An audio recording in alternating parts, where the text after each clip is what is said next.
सर्व लहानू भक्तांना सप्रेम जयगुरु. आज आपण आर्वी तालुक्यामध्ये एक वाढोणा नावाचं गाव आहे, वर्धा रोडवरती.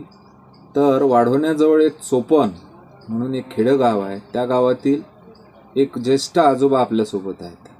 तर त्यांना प्रत्यक्ष समर्थ लहानूजी बाबांचे भरपूर अनुभव आहे. तर दादाजी जय गुरु. जय लहानूजी बाबा. जय. तुमचं नाव सांगा संपूर्ण आधी. बापूरावजी रंदे. मूळचे राहणारे? मूळचे राहणारे मोती नाही, कोणत्या गावचे होय मूळचे? कोणतं गाव कोणतं होय? हेच गाव आहे का? पांजऱ्याची. तिथचे होय? चोपन आहे, एकच गाव लागून आहे. असं पण आम्ही ह्याचीच चोपन म्हणून आपल्या पांजऱ्याचीच. बरं. तर तुम्ही बाबाजीले पाहायला जवळपास कोणत्या वर्षीपासून गेले तिथं दर्शन आले बाबा? आता वर्ष नाही लक्षात, पण लग्न झालं ते पासून दरवर्षीच पाहा बापा बाबाजीले. तर बाबाजीचे एखादे साक्षात्कार सांगा, अनुभव सांगा का बाबाजी असे असे बोले बा, असं असं म्हणे बा, सांगा. बाबाजी म्हणजे असं आहे, आता लिहिणं वाचत नाही आले. हो. पण ते जेव्हा ती मकान बांधायची आणली कडूच्या इथं आहे. हो. मग कडूच्या इथून इकडे आले या मैदानात. हो.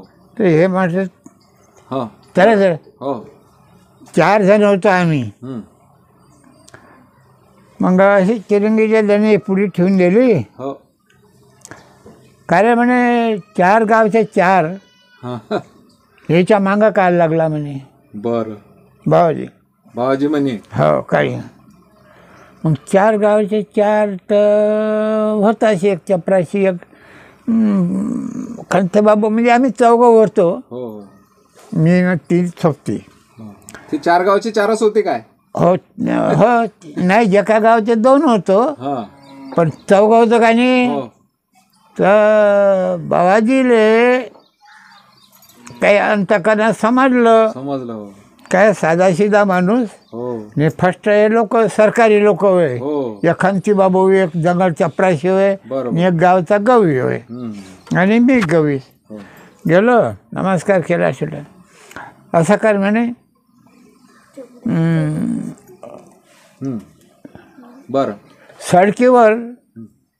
सडकीवर मांडव टाक म्हणे. बर. सडकीवर मांडव टाक म्हणलं तर मावावर आहे सडकीला लागून.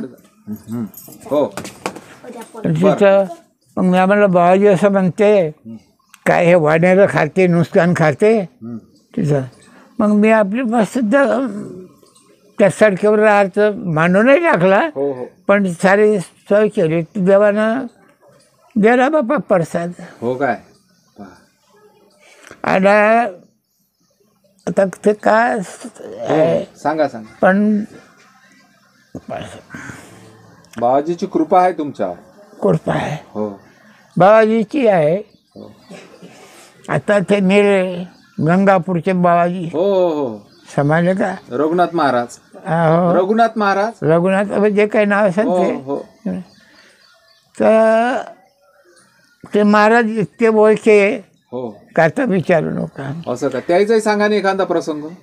तर ते यायचं बाबाजीच्या तिथं एखादं 1200 जेवणा घेऊनात. बरं. तर ने जावं तिथं दर्शन घेऊ. तिथून आपलं बरं राहिलं. रघुनाथ महाराजापासून. असं काय? आता गेलो तर ते मेले म्हणे. आणि ते सांगे आणि जे काही हे बंधात होते महाराज, ते भाऊच होय. बर. पण तिथं ते लय दिवसाचे मेले. गंगापूरच्या ह्याच्या मंदात नाही काय तिथं. तिथं आता कसे कोणी बाई आहे पहिले आली, आता बांधलं पहिलं थोडंसंच होतं. तिथं मी जाऊ म्हणजे तर तिथून हे बाई नाही होय, एक दुसरी बाई होती. बरं. असं आपलं म्हणजे मला जास्त करून संत दर्शनाची आवड. मग त्याचं नाही तिथं फोटो नाही काही, पेटी होती. फटफट फटफट झालं असं कोण का पाहत म्हणजे रुपया 2 रुपये आपले गुप्ती देऊन द्या काय द्यायचं त्यानं फेड बसलो तर कोणी सोबती होता महासंघ पवतीच्या कार्यक्रमाचं आपल्या पवतीले होते आपल्या लहान पुण्यतिथी हो या कार्यक्रमाच्या होती तर म्हणते बाबाजी बसा पिढं टाकलं बसलं बसा म्हण बसलं मग तिनं रक्षी बांधली बा हाताने महा या मार्गानं काही नुकसान नाही झालं पण एकच वेळा झालं म्हणजे बाहेर पोरीबारी होत्या तर माझ नवा दुपारचा 100 रुपयाचा याच्यात मी गेलो म्हणजे आपला महाप्रसाद भेटते का नाही त्याच्यात एखादी तुकडा बांधून घ्यायचा आणि या काला दिला काला यात बांधून घ्यायचा असा बांधला ते त्याच एरियामध्ये तो दुपट्टाही पडला ती पडलं ते पण महाप्रसादच गेला बाप्पा झाली नाही भेटलं दोन्ही तर महाराजाचा कृपा आहे हो. आज तुमचं वय काय आहे किती वय आहे तुमचं आता तुमचं वय हो तुमच्या विचारानं किती कसं 90च्या जवळपास असन 90 नाही आहे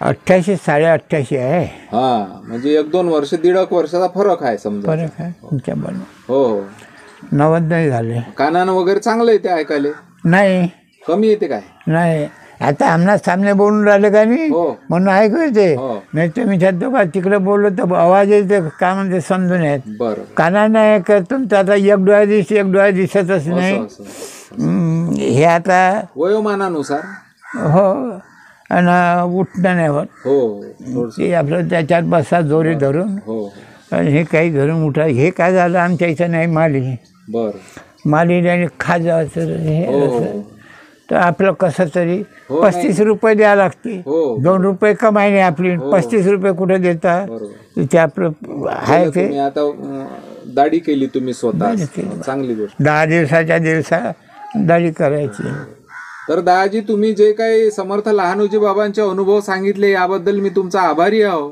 जय गुरु जय लहानोजी बाबा समर्थ लहानोजी महाराज की जय.